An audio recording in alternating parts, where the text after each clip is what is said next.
നിങ്ങളൊരു യൂട്യൂബ് ചാനലില്ലേ അല്ലേ ഞങ്ങൾ രണ്ടാളും കൂടി എന്താ വിടാ വണ്ടി ആ പാടിക്കോ ആണ് പാടിക്കോ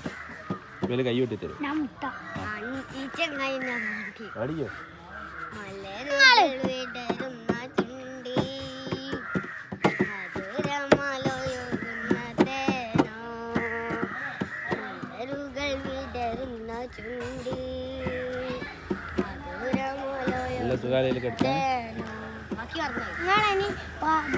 ഇവരാണ് പള്ളിക്കണ്ണത്തിന്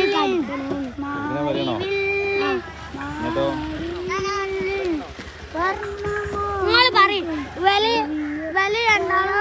ഇവിടെ കടക്കുകയാണ് പള്ളിയിൽ പരിപാടി ഉള്ളപ്പോ പറയും ഞാൻ പറയണ്ടല്ലോ ഈ പറയുന്നില്ലേ നിങ്ങൾ പറയും എന്താ ഈ പറഞ്ഞാ പോരെ വിടണം കേട്ടോ ഞങ്ങൾ ഇന്നോ കൊറേ പോയി നോക്കൂലേ അത് കഴിഞ്ഞിട്ട് എന്തേലും ഒരു ഹായ് കൊടുക്ക്